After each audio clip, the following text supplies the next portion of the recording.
Selamat datang kembali di Eco Room bersama saya Vira Abdurrahman, dan podcast ini adalah serial Climate Voice Indonesia bersama PBB. Dan podcast kali ini kita akan membahas tentang bencana yang ada di Indonesia, terutama tsunami. Dan kami sudah kedatangan dua narasumber, yaitu dari BMKG dan dari UNESCO. Pertanyaan besarnya tuh, UNESCO kok ngurusin tsunami ya? Nah, saya juga baru tahu. Kita akan menggali ini di podcast kali ini. Oke, sudah bersama saya ada Mbak Suci dan Pak Arjito. Silakan Mbak Suci dulu mungkin ya memperkenalkan diri, kemudian Pak Arjito. Silakan. Terima kasih. Nama saya Suci Dewi Anugrah.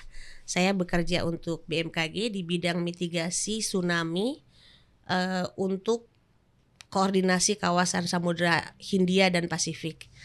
Nah, ini saya banyak juga berhubungan dengan UNESCO, terutama dalam memperkuat sistem mitigasi tsunami di Samudra Hindia dan Pasifik.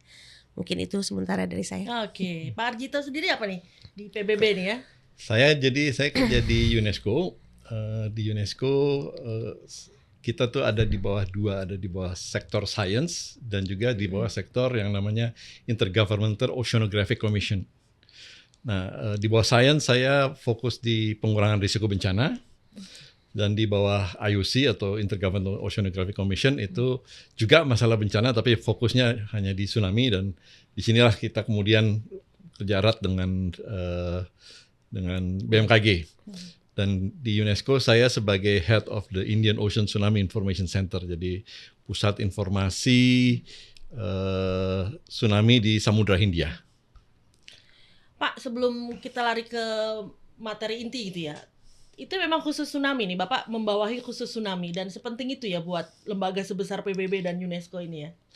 Ya, jadi kalau boleh cerita sejarah dulu ya. Jadi kan kita 2004 ya, Teh Suci ya, 2004 itu ada tsunami besar di Banda Aceh. Nah, pada waktu itu sistem peringatan dini tsunami di global dunia itu hanya ada satu, yaitu ada di Pasifik yang berlokasi di Hawaii. Nah, karena kejadian sangat besar, kita tahu hampir lebih dari 230 jiwa melayang, dan ini berdampak ke Samudra Hindia sampai dengan ke Afrika.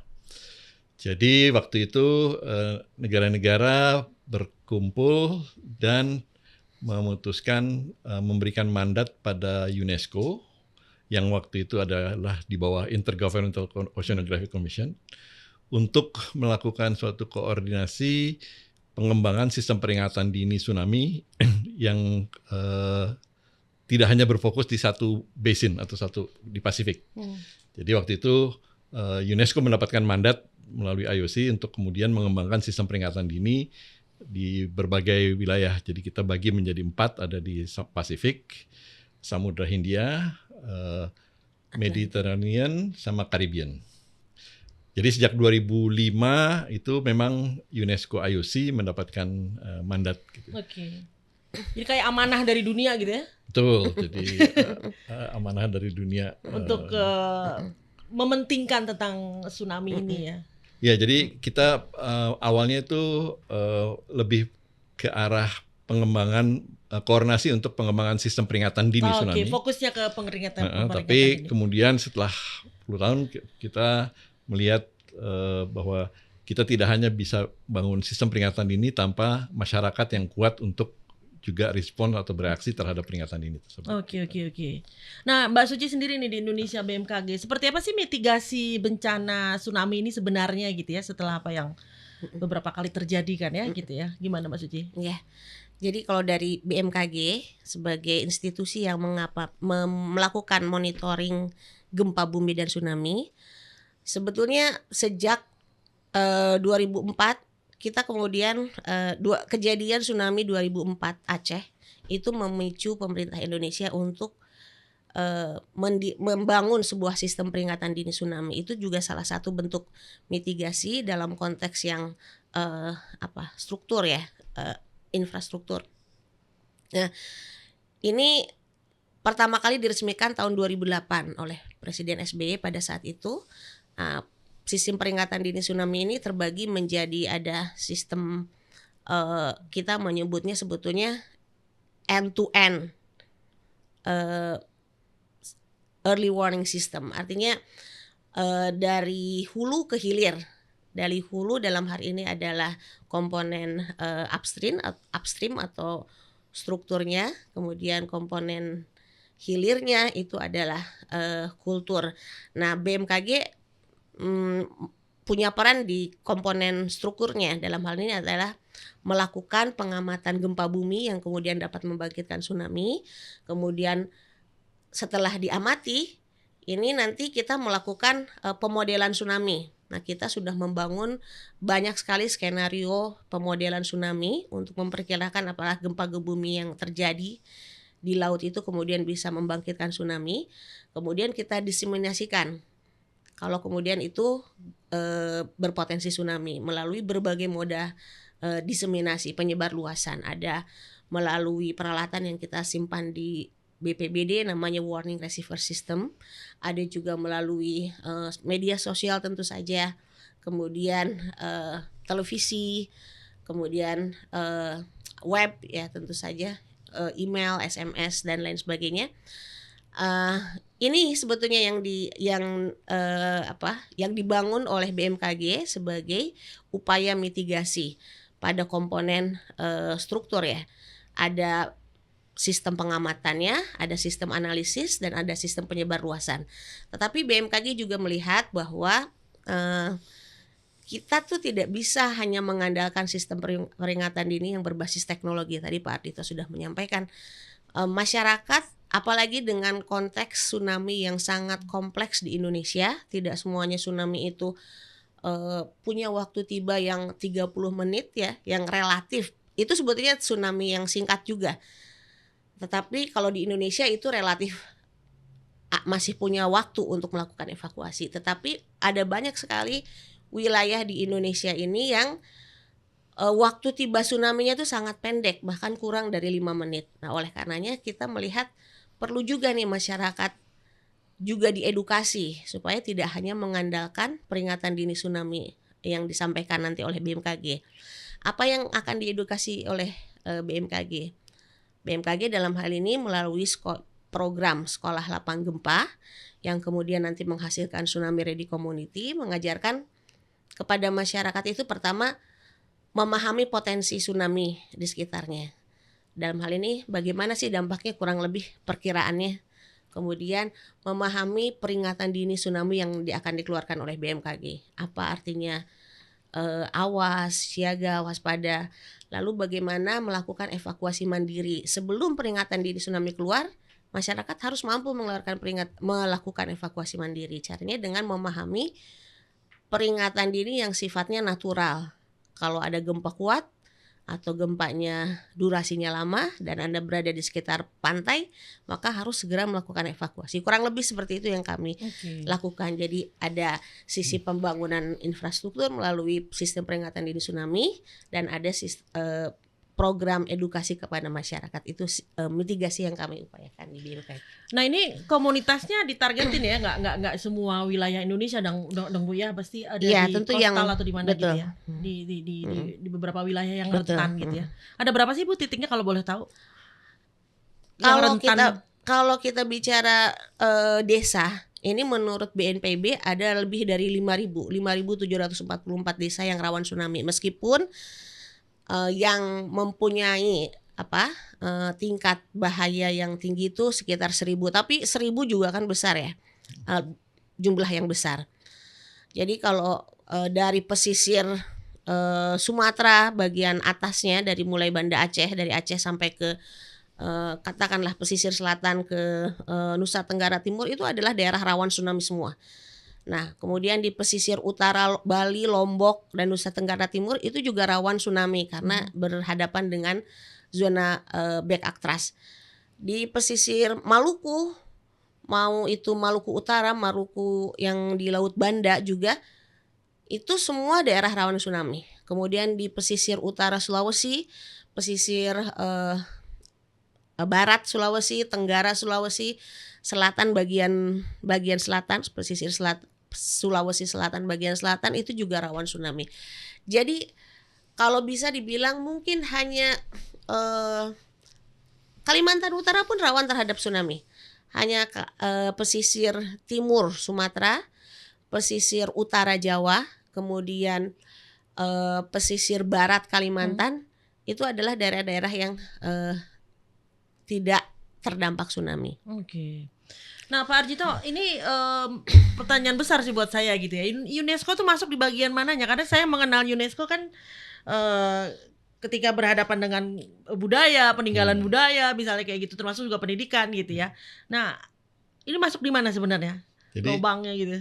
Nah, jadi UNESCO memang kan kita di ada science, education, kebudayaan dan lain sebagainya. Nah, di bawah science itu salah satunya adalah terkait dengan kebencanaan.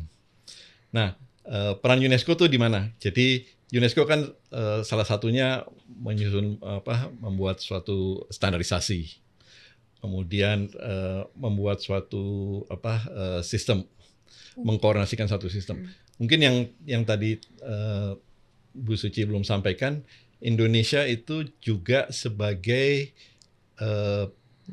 pusat peringatan dini tidak hanya untuk Indonesia, tetapi untuk Samudra Hindia. Jadi kalau misalnya ada suatu kejadian seperti Aceh 2004, maka BMKG beserta 2 negara lain, Australia dan India, itu berkewajiban untuk memberitahu 28 negara lain di Samudra Hindia. Oh, itu ada ya kayak gitu ya? Itu ada. Nah, itu dikoordinasikan oleh UNESCO. Oke, Gitu. 28 Jadi, 28 negara di Samudra Hindia. Samudra Hindia. Jadi mulai dari Indonesia, Filipina, Thailand, Malaysia sampai dengan misalnya Mozambik, Mozambik, Afrika Selatan, jadi ke arah. Oke. Nah, itu peran dari salah satu peran dari BMKG adalah memberikan informasi itu. Nah, tentunya kan ada 3, ya, Indonesia melalui BMKG, kemudian Australia dan juga India. Nah, bagaimana sistem ini tuh bisa nyambung ya ke negara-negara lain. Nah, di sinilah perannya di UNESCO. Jadi kita kemudian melakukan koordinasi supaya kalau misalnya BMKG mengeluarkan informasi bahwa ada ancaman tsunami ke negara lain, bagaimana negara lain itu mengartikannya, bagaimana menindaklanjutinya, bagaimana sistem komunikasinya, bagaimana sampai dengan latihan-latihan yang dilakukan ini. Nah, itu semua di bawah koordinasi UNESCO. Jadi kita menyusun suatu coordination plan, kemudian kita menyusun suatu semacam standar, manual and guidelines dan lain sebagainya, sehingga nyambunglah informasi-informasi yang dikeluarkan oleh kebetulan di Samudra Hindia itu sumber kemungkinan sumber gempanya itu sementara ini baru teridentifikasi 2 berdasarkan histori dan lain sebagainya, yaitu di sebelah barat Indonesia, dari Andaman, terus ke Sumatera, Sunda, gitu ya. Itu satu. Yang kedua itu di bawah Makran. Makran itu di bawah di Laut Arabian, di Oman, Pakistan, Iran, dan India, dan lain sebagainya. Nah, ini kan tidak bisa dilakukan oleh satu negara. Dan untuk antar negara ini maka perlu ada suatu badan yang membantu mengkoordinasikan ini, dan disitulah kemudian peran dari Jadi UNESCO. Yang di task force itu UNESCO lead-nya atau UNESCO berperan di situ? UNESCO nggak bisa bilang kita lead-nya, tapi we are coordinating. Jadi kita membantu. Kita ada yang namanya ICG, yaitu Intergovernmental Coordinating Group untuk Indian Ocean Tsunami Warning and Mitigation System, gitu ya. Jadi kita sekretariatnya yang ini. Tentu kan UNESCO bekerja untuk negara-negara anggota ya. Jadi kita lebih berfungsi sebagai sekretariat, sebagai enablers, tetapi tentunya yang lead adalah negara-negara, masing-masing negara. Dan kita berapa tahun kemarin selalu Indonesia yang jadi chairnya untuk ICG. Kemarin baru beralih dari Indonesia ke India. Okay. Gitu. Ini saya jadi banyak pertanyaan sebenarnya. Sebelum lari ke community resilience itu ya, inti topik dari kita kali ini. Berarti gini, terkait dengan teknologinya gitu ya, termasuk juga penyebaran informasinya. Itu ada teknologi yang disepakati kah, atau masing-masing negara punya kekuatan tersendiri kah, atau Tapi intinya adalah teknologinya seperti apa Pak Bu dalam hal coordinating antar region gini? Iya, kalau di sisi pengamatan, kalau kita bicara tsunami yang diakibatkan oleh gempa bumi, maka yang dibangun oleh BMKG adalah kita membangun jejaring sensor seismik, sensor gempa, untuk mendeteksi gempa. Ketika gempanya di laut, kemudian besar, dangkal, kita akan melakukan proses pemodelan tsunami. Apakah gempa tersebut kemudian menimbulkan tsunami? Kemudian kalau bicaranya tsunami non seismik yang tidak diakibatkan oleh gempa, kita membangun Sea level. ya alat untuk memonitor tinggi muka air laut. Ketika ada anomali, maka akan ada alert ke warning system, warning operation room kita. Nanti kemudian para kawan-kawan kita di sana akan bekerja apakah kemudian anomali ini terdeteksi sebagai sinyal tsunami, baru kemudian menyebarluaskan.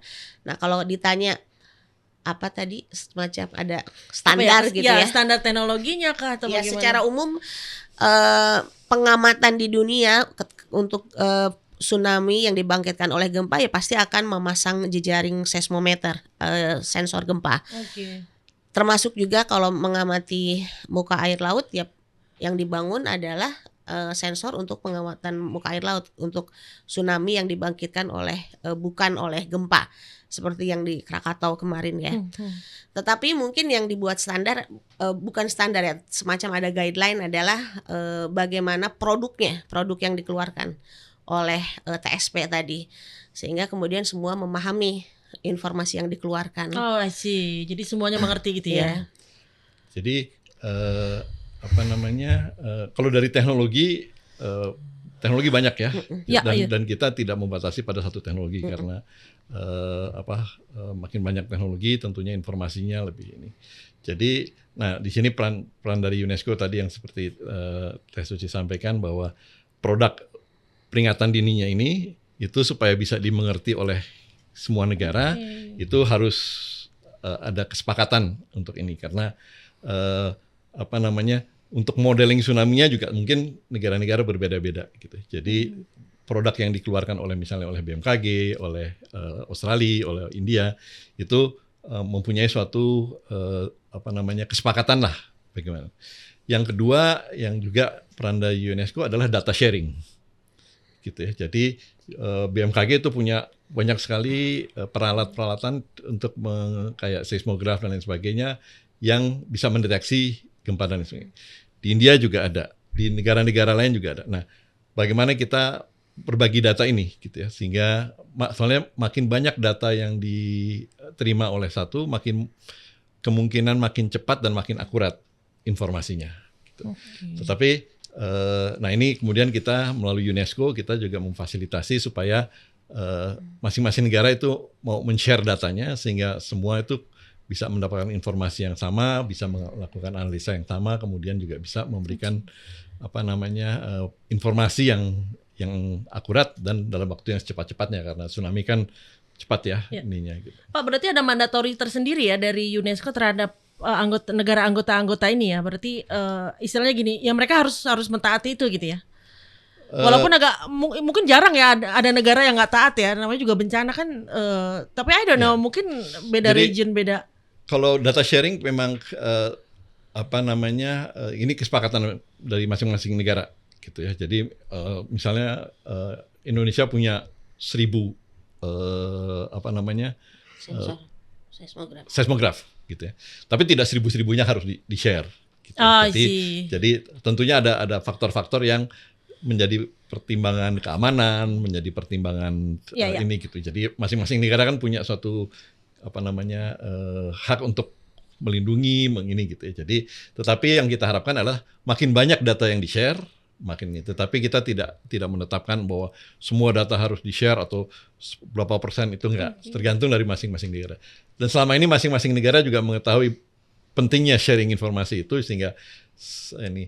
Tetapi banyak informasi yang mungkin juga tadi sifatnya lebih ke untuk melindungi, misalnya di daerah-daerah tertentu, mungkin tidak hanya di Indonesia ya, di negara lain, daerah tertentu mereka punya peralatan, tapi peralatan itu tidak bisa di-share karena terkait dengan faktor keamanan, internal mereka, domestik gitu kayak ya. gitu ya. Oke. Good to know ya nih, kalau nggak ngobrol gini saya juga nggak tahu sebenarnya ada hal-hal yang antar negara ternyata tsunami itu begitu pentingnya gitu ya. Oke, kita akan masuk ke apa ya topiknya nih ya. Topik utama teman sebenarnya lebih ke core pembahasan kita kali ini adalah masalah community resilience-nya ya. Saya sih mungkin curhat sedikit ya. Saya beberapa kali juga liputan di tsunami ya, Palu, Aceh, termasuk juga yang di mana Anyer gitu ya. Selalu kami menemukan masalah komunikasi, informasi gitu ya. Bahkan yang di Palu itu masyarakat salah satu komplek besar itu sudah keluar gitu ya, menjauh dari rumah ketika gempa terjadi, tapi ternyata ada air datang yang saat itu nggak tahu itu air dari mana gitu ya. Ya kemudian diketahui bahwa itu sebenarnya bukan dari laut. Padahal secara logika kan itu tempat tinggi ya. Harusnya masyarakat situ aware bahwa nggak mungkin ada air laut masuk sebenarnya karena tinggi banget gitu ya. Tapi kan on the spot itu udah nggak ada logika ya, udah yang berjalan adalah emosi apa namanya anxiety apa segala macamnya, panik sampai akhirnya mereka masuk lagi. Nah disitulah ternyata tergulung gitu ya. Nah gimana ya BMKG dan UNESCO mungkin memberikan I don't know, apakah pendidikan itu sudah cukup gitu ya? Apakah memang harus ada hal-hal lain yang di luar pendidikan misalnya gitu ya? Iya. Mungkin saya dulu tes aja ya. Ya bangga. Supaya tidak terkesan terkesan BMKG membela diri. Iya, enggak, ya benar. Jadi sekarang sebenarnya jurnalis juga sering salah kan ya gitu ya. Karena itu ya, mitigasi edukasinya tuh kurang terus jadi, gitu ya. Di Palu, kalau kita bicara Palu itu ada 3 bencana yang yang ini bener, ya. Jadi gitu gempa ya, buminya, unik. gempa buminya, kemudian ada likuifaksinya, kemudian juga kejadian tsunami gitu ya. Jadi dan kami atau kita lebih fokus di tsunami-nya gitu ya. Tidak meremehkan bencana likuifaksi karena itu juga bencana yang besar gitu ya, tetapi kita memang waktu itu fokus di tsunami-nya karena memang itu mandat yang kita terima. Jadi memang kalau dari sistem peringatan dini itu kita selalu berbicara yang namanya mata rantai peringatan dini. Jadi tadi Suci menyampaikan dari hulu ke hilir gitu ya. Hulunya adalah bagaimana pusat peringatan dini seperti BMKG itu mendeteksi, kemudian melakukan analisa dengan modeling, kemudian memberikan informasi ke masyarakat. Itu adalah mandat dari BMKG. Jadi BMKG mendeteksi, kemudian menyampaikan informasi ke masyarakat. Tapi sebenarnya mandat BMKG tidak langsung ke masyarakat ya Teh ya, lebih ke mata rantai tadi. Jadi ada instansi-instansi yang disampaikan. Walaupun BMKG melihat bahwa peringatan dini tsunami karena waktunya sangat singkat, maka informasi itu juga diteruskan ke masyarakat. Walaupun sebenarnya itu mandat itu lebih ada di instansi-instansi lain. Nah, BMKG hanya mendeteksi anomali apa yang terjadi. Apakah anomali ini mungkin menyebabkan terjadi tsunami atau tidak, gitu ya. Nah, mata rantai ini yang biasanya terputus gitu ya. Jadi BMKG sudah mulaikan peringatan, kemudian peringatan ini mungkin tidak sampai ke masyarakat. Terputusnya bisa macam-macam gitu ya. Karena apakah memang belum terbangun gitu ya. Yang kedua mungkin karena gempa kemarin di Palu itu sistem komunikasi, sistem listrik dan lain sebagainya terputus gitu ya. Jadi itu juga menyebabkan keterlambatan informasi yang mungkin sampai di masyarakat.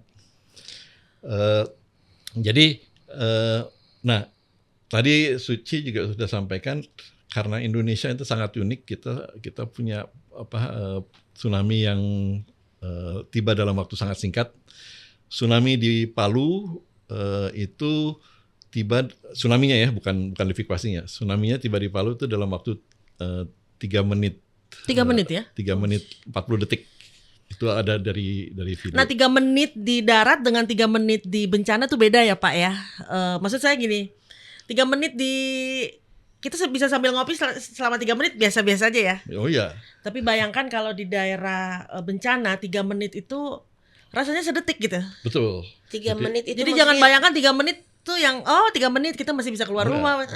Jadi Jadi 3 menit tuh emang benar-benar yang 3 menit itu maksudnya 3 menit setelah gempa. I see, setelah jadi- gempa selesai itu Iya. ya. jadi 3 menit setelah gempa. Setelah kejadian gempa pertama kali terasa 3 3 menit menit kemudian kemudian. tsunami datang. Tapi yang kita harus ingat memang tadi kalau kita santai-santai ngopi 3 menit rasanya 3 lama. menit. Tapi karena kita panik dari gempa, kita Betul. tidak bisa mungkin perlu waktu untuk berorientasi Yes, ini what's kejadian going apa nih, on kenapa gitu ini, ya, gitu. what am I supposed Dan to do itu gitu ya. waktu jalan terus gitu ya. Yes. Sehingga pada waktu kita mulai sadar diri, ini waktu sudah banyak yang berkurang. Ini yang tadi disampaikan Teh Suci juga, maka itu edukasi masyarakat sangat penting. Jadi sistem peringatan dini itu memberikan informasi, tetapi pendidikan masyarakat sangat penting karena yang kita harapkan masyarakat kemudian tidak menunggu peringatan dini, tetapi bisa melakukan evakuasi mandiri karena waktunya sangat singkat. Complementary, nanti peringatan dini akan memberitahukan bahwa ya betul ada ancaman tsunami atau tidak ada ancaman tsunami. Nah ini yang tadi evakuasi mandiri itu menjadi sangat penting dan itu yang pendidikan itu yang harus ditanamkan di masyarakat. Ya benar sekali, dan Mbak Suci ini curhat aja ya bahwa di Indonesia pengalaman saya di lapangan kalau udah terjadi bencana mulut ke mulut itu jauh lebih cepat. The truth-nya kebenarannya itu adalah dari mulut ke mulut. Saya pernah ngalamin di Anyer itu. Saya padahal liputan udah di tengah tuh ya, udah sebelah sini, dan itu dari mulut ke mulut itu dari daerah sumur. Daerah sumur itu kan agak lumayan ujung tuh ya, daerah nelayan. Itu berapa kilometer? Tapi sampai ke mobil saya, bersama tim liputan, ada tsunami, tsunami kedua katanya gitu ya. Dan itu bayangin dari di mana, di sumur tuh sebelah sini. Jadi dari mulut ke mulutnya itu sepanjang itu kurang dari 3 menit nyampe ke saya gitu ya, kurang lebih gitu. Itu sebenarnya lucu karena unik ya, tapi di satu sisi ketika saya ngalamin kayak kita ngalamin, it just like the hell banget gitu ya Bu ya. Iya. Mungkin tadi sebetulnya pertanyaan awalnya bagaimana sih harusnya pendidikan kita ke masyarakat ya, kalau benar, tidak salah ya. Tapi sebelum ke situ saya ingin juga menyampaikan BMKG sangat mengakui peringatan dini tsunami itu sistem yang kita akan terus kembangkan. Jadi bukan suatu sistem yang kita tidak melihat sistem kita ini sekarang sudah settle gitu. Kita terus mengembangkan sistem peringatan dini tsunami. Jadi pada waktu pertama kali sistem ini dibangun, itu didesain berdasarkan kejadian gempa tsunami Aceh. Yang kejadian tsunaminya itu kurang lebih 30 menit setelah kejadian gempa. Dan diakibatkan oleh gempa bumi megatrust. Tapi kemudian sistem peringatan dini tsunami yang diresmikan tahun 2008, Inatius itu ya, diuji oleh berbagai macam tsunami 2006 itu bisa diakomodir ya, kita bisa mengeluarkan peringatan dininya sesuai dengan prosedur yang ada. Tetapi kemudian yang terjadi adalah di tahun 2018 ketika tsunami Palu, di mana waktu tibanya adalah 3 menit setelah kejadian gempa. Dan sumber gempanya itu bukan dari sumber gempa subduksi, itu sumber gempa yang sangat lokal yang bahkan mekanisme gempa buminya itu adalah horizontal, karena biasanya gempa bumi yang membangkitkan tsunami itu adalah vertikal. Jadi gempa bumi di Palu itu adalah gempa bumi yang kemudian membangkitkan longsorannya ini yang memperparah tinggi tsunami. Itu yang kita kemudian dengan tsunami non-seismik. Nah, pada saat itu peringatan dini tsunami kita tidak bisa mengeluarkan peringatan dini pada 3 menit setelah kejadian, karena memang waktu itu di set kita melihatnya untuk event-event yang berhadapan dengan zona megatrust yang waktu tibanya kurang lebih sekitar 30 menit. Nah, belum selesai itu, di situ pun kita sudah mengambil pelajaran. Kita harus memperkuat jejaring seismograf. Belum selesai, di akhir tahun kemudian tsunami Krakatau juga diakibatkan oleh faktor non seismik, dan kita tidak tahu pada saat itu kita memang pada saat itu aktivitas Krakatau memang pernah ada ada aktivitas yang cukup signifikan ya, tapi kemudian sempat tenang, kemudian pada 22 Desember terjadi longsoran longsoran Krakatau yang kita tidak tahu juga, kemudian membangkitkan tsunami. Poinnya adalah lagi-lagi sistem peringatan dini tsunami kita pada saat dibangun itu tidak diadres untuk keperluan tsunami non seismik. Nah, oleh karenanya belajar dari 2 tsunami ini, BMKG kemudian pertama menambah banyak jumlah sistem deteksi gempa, sensor gempa. Dulu kita hanya punya sekitar 180-an, tapi sekarang kita punya di 500 sensor seismik, sensor gempa hanya dalam waktu sekitar 3 tahunan. Sekarang kita juga menambah jumlah sensor muka air laut untuk dipasang di lokasi-lokasi yang sekiranya bisa membangkitkan tsunami, tapi bukan karena faktor seismik, faktor non seismik seperti aktivitas gunung api. Dan kita juga melakukan koordinasi dengan PVMBG. PVMBG itu sebetulnya adalah institusi yang melakukan monitoring terhadap aktivitas gunung api. Nah, pada saat itu data PVMBG belum masuk ke kita, jadi kita tidak tahu sebetulnya apa yang terjadi di Krakatau. Nah, artinya sering kita sampaikan, BMKG tentu saja sangat memahami kita masih harus terus mengembangkan, tetapi juga tadi Pak Ardhito sampaikan bahwa meskipun kita merasa kita harus berkembang, tapi dibandingkan dengan negara lain kita sudah sangat progresif perkembangannya.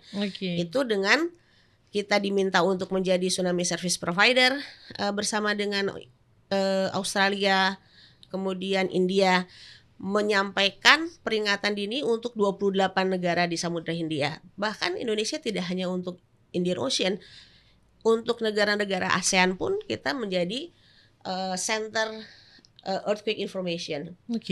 Artinya di dunia internasional, setidaknya di Samudra Hindia di ASEAN, mereka mengakui bahwa sistem peringatan dini tsunami kita ini jauh lebih maju daripada yang dibangun di negara-negara lain. Negara lain dalam hal ini di Samudra Hindia dan di ASEAN ya.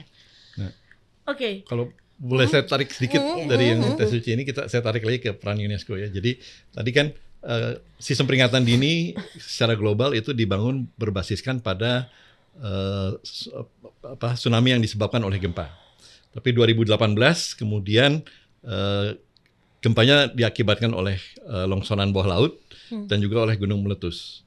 Nah, sekarang di sini peran UNESCO lagi. Jadi secara global kemudian kita melihat bahwa sumber tsunami itu tidak hanya dari gempa, tetapi juga dari gunung meletus dan ini. Nah, yang di Anyer itu ya salah satunya ya. Nah, kemudian di sinilah UNESCO berperan lagi untuk melakukan koordinasi di tingkat global, belajar dari Indonesia, belajar dari Hunga Tonga yang terjadi di Pasifik. Itu kemudian bagaimana cara terbaik kita untuk mendeteksi tsunami-tsunami yang diakibatkan oleh bukan gempa seperti gunung meletus dan tanah longsor. Nah, peran UNESCO di situ lagi. Jadi kita kemudian melakukan koordinasi secara global, belajar, kemudian mencoba mengidentifikasikan sistem peringatan dini apa yang terbaik, bagaimana menginformasikan ini ke masyarakat, itu yang terbaik dengan globally sharing information dan juga globally ini. Jadi kita mengumpulkan expert secara global, mendiskusikan ini, kemudian ini ditarik lagi ke masing-masing negara untuk bagaimana masing-masing negara itu menerapkannya. Oke, baik. EcoWars, tadi saya sempat ditunjukkan ada tools ya atau apa ya untuk mendidik seperti permainan ya Pak ya. Bisa ditunjukkan nggak? Mungkin ini menarik nih, bisa buat pendidikan ke masyarakat bahwa ini kayaknya mainan anak-anak ya. Iya, jadi UNESCO IOC itu punya program untuk masyarakat yang namanya Tsunami Ready. Jadi ini Tsunami Ready. Tsunami Ready itu kita berbasiskan pada 12 indikator. 12 indikator ini sudah diterapkan secara global Dan kemudian oleh Indonesia ini juga diterapkan, BMKG sudah mendampingi. Sekarang udah ada 22 desa yang didampingi oleh BMKG mendapatkan pengakuan dari UNESCO IOC sebagai masyarakat siaga tsunami. Oke. Ada 22 desa di Indonesia. Global itu ada 100 desa atau 100 masyarakat yang sudah diakui sebagai masyarakat siaga tsunami. Nah, kita bekerja sama dengan BMKG kemudian menyusun board game. Ini untuk belajar terkait bagaimana 12 indikator tsunami ready itu seperti apa. Oke. Bisa dibuka nggak sih, pengen lihat dalamnya kalau bisa? Ini kayak monopoli gitu ya atau kayak card gitu atau ya, kalau ini kayak monopoli. Ini permainan board game ya. Oke. Board game ini. Nah, sistemnya pokoknya kita harus mengumpulkan 12 indikator. Dalam permainan itu ada hampir sekitar 300 pertanyaan terkait dengan kesiapsiagaan tsunami. Dan bermain ini kita harus tahu strategi, kita harus tahu bahwa untuk membangun kesiapsiagaan membutuhkan sumber daya dan lain sebagainya gitu. Dan ini berbasiskan pada Nah, waktu itu kita bikin game ini. Game ini sebenarnya ditujukan lebih ke pegiat kebencanaan. Jadi bukan untuk anak-anak. Saya baru mau nanya, ini buat anak-anak atau gimana? Nah, jadi karena kalau pertanyaan kayaknya susah banget ya anak-anak mau jawabnya. Jadi waktu kita bikin ini itu lebih memang untuk ke pegiat kebencanaan. Fasilitator, ya. Para fasilitatornya fasilitator. Ya. Nah. Oke. Nah, cuman waktu kita bikin game ini, kemudian oleh para fasilitator di daerah, game ini juga dipakai di sekolah-sekolah. Akhirnya disebarkan ya. Oke. Di sekolah susah karena pertanyaan-pertanyaannya. Jadi sekarang kita kemudian mengembangkan game yang kedua. Ada 2, oke. Game yang kedua ini namanya Runami. Oke. Nah, ini emang untuk anak-anak sekolah. Kalau ini buat anak sekolah. Jadi anak-anak sekolah sama sistemnya board game, sama juga ada dengan pertanyaan. Cuman ini sifatnya adalah untuk belajar mengenai kesiapsiagaan tsunami, membuat peta evakuasi. Oke. Jadi membuat peta evakuasi dan ini emang didesain dari sudut pertanyaannya, dari sudut permainannya itu untuk anak-anak SMP SMA lah ke atas. Oke, menarik ya. Nah, ini salah satu communication tools yang dipakai dari kerjasama antara UNESCO dengan BMKG. Oke. Dan communication tools ini kita bikin dalam bahasa Indonesia dan bahasa Inggris. Bahasa Indonesia tentunya beredar di Indonesia, yang bahasa Inggris itu secara global juga sudah dipakai. Jadi ini waktu itu BMKG memproduksi hampir 600 games, sekarang sudah habis secara global. Ini baru kita launch tahun lalu ya, kemarin tahun lalu. Seefektif apa sih Pak? Ya kembali lagi ke pertanyaan awal tadi ya. Edukasi bencana ini kan never ending story sebenarnya ya. Kayak tadi ternyata tsunami bukan dari gempa doang loh. Kayak di Jepang kan kita tahunya karena gempa, irawan gempa gitu ya. Ternyata enggak ya gitu ya. Terus ketika hari H-nya gitu ya. Wah itu udah panik itu nomor 1 gitu ya. Jadi dari mulut ke mulut itu udah lebih masif misalnya kayak gitu. Ini cuma satu toolsnya aja ya, satu tools. Tentunya materi pendidikan banyak sekali, bahkan materi pendidikan juga banyak isu-isu kebencanaan yang sudah dimasukkan ke dalam kurikulum pendidikan gitu ya. Itu juga sudah ini. Ini lebih tools-tools yang lain. Kita bikin ini board game karena kalau dengan board game maka kita bisa diskusi. Gitu ya. Jadi gitu misalnya ya. ada pertanyaan ini, terus kenapa jawaban kamu seperti ini? Gitu ya. Apa alasannya?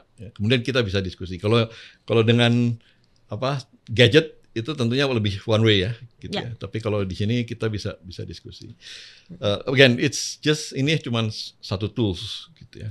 Tapi pesannya itu sebenarnya lebih dalam dari itu ya, bahwa seperti ada anak-anak kan berarti memang dari sejak dini harus sudah ada pendidikan itu gitu ya. Terus termasuk juga di daerah-daerah rawan, termasuk juga harus ada fasilitator. Oke, baik, sebelum ini berakhir, ini sebenarnya penting ya, karena gini, kita sering liputan itu pelatihan terorisme. Ya nggak sih?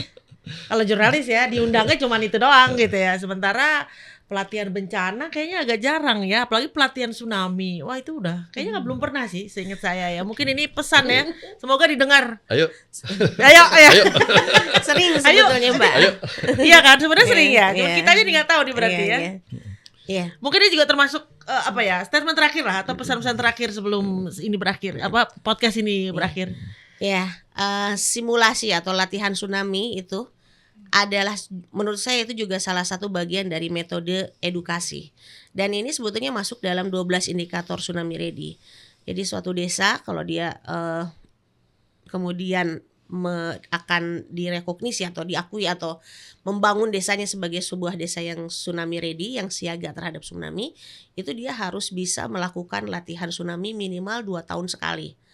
Itu kalau di UNESCO diakomodir dengan kegiatan IOWave ya atau PECWave.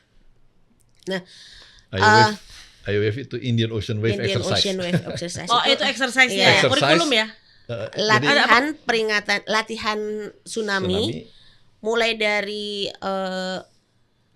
warning centernya sampai ke evakuasi masyarakat. Oke. Dan latihan itu dilakukan di 28 negara. Betul. Nah, kalau BMKG sendiri kaitannya dengan tadi Mbak menyampaikan pernah nggak kita melakukan latihan tsunami?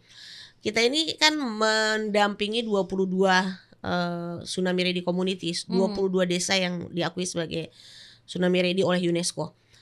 Itu setiap tanggal 26 April kita selalu meminta mereka untuk melakukan simulasi tsunami, evakuasi tsunami. Ataupun setiap tanggal 5 November itu World Tsunami Awareness Day. Mereka harus melakukan tsunami evakuasi mandiri tsunami, simulasi ya. Atau pada saat IOWave 2 tahunan dari ICG ya, itu kita juga